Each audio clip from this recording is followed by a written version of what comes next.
Welcome to the Viewpoint Eye Tracker video tutorial series. After assuring there is a good pupil lock on the subject's eye or eyes, we are ready to perform calibration. The controls for performing a calibration are located in the Viewpoint EyeSpace window. Here is a description of the EyeSpace window calibration controls. Located in the top half of the EyeSpace window, you will find the graphics well, or two graphics well if binocular. The graphics wells contain a rectilinear configuration calibration grid of green dots that will correspond to the location of the pupil at the time of the calibration point capture. The first thing we will do is select the number of data points to be presented in this calibration. The number of points can be changed as needed to obtain an accurate calibration.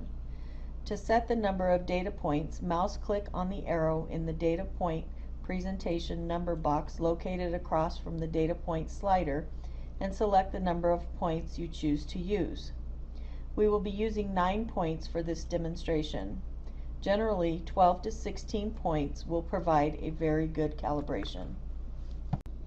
Next, we will make some adjustments using the Advanced Calibration button.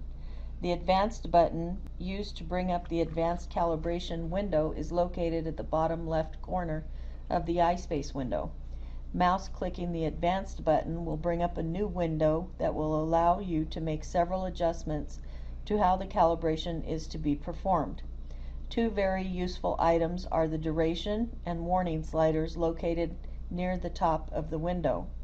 The duration slider allows for the adjustments of the speed at which the calibration points are displayed. The lower the number, the shorter the duration time.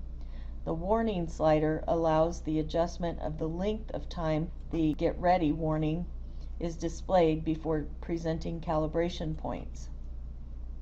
Sometimes objects may occlude certain areas of the subject's display, such as often occurs in fMRI systems.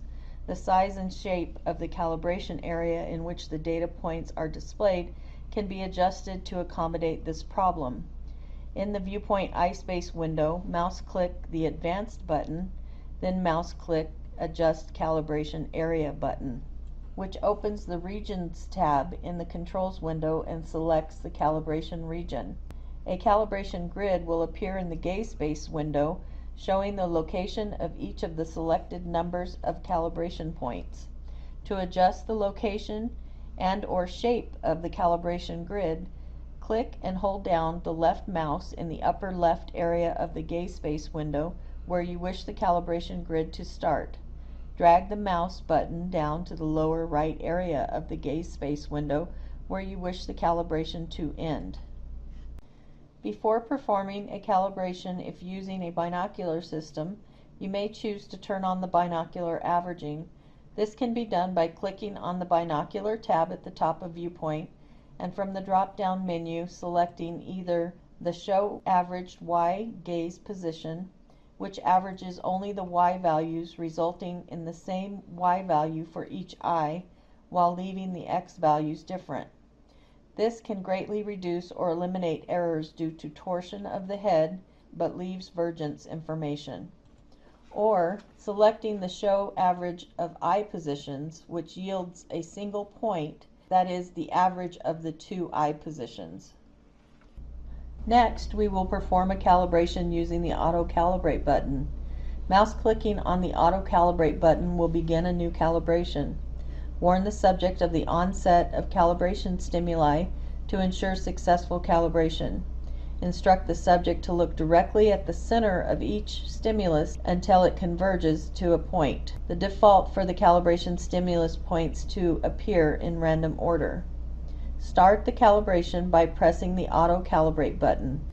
During the calibration process, ensure the pupil is accurately located at all times by monitoring the green dots in the calibration grid or grids and the yellow oval pupil lock in the eye camera window.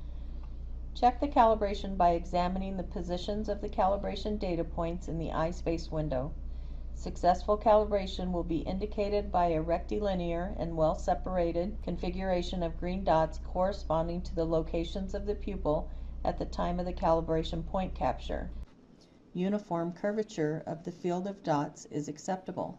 Sometimes stray calibration points may occur, which will show in the grid pattern in the graphics well after the calibration was performed. Mouse clicking on the Images button in the eye space window will bring up images of the eye with the yellow pupil lock overlay ring at the position in respect to the calibration grid. A separate set of images will come up for IB if binocular was turned on. This is very helpful in assessing why data points went astray, such as a bad pupil lock or blink at the time of the calibration point was taken.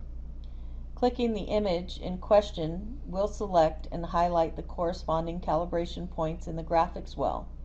Please note that the calibration eye images in these files are written over each time a new calibration is performed, including a represent. The user may, however, make a copy of the file to save a particular set. Stray calibration data points can be identified and recalibrated or omitted. You can mouse click the arrow in the eye selection box next to the Advanced button and select either IA, IB, or both eyes so that any changes or corrections such as a represent or omit can be done on just IA, IB, or on both eyes. To represent a stray calibration point, select the stray calibration point by mouse clicking an eye image, mouse clicking a data point on the calibration grid, or selecting it using a data point slider. Instruct the subject to look at the center of the stimulus and represent the calibration point by pressing the eye space window represent button. This exercise can be repeated with as many calibration data points as necessary.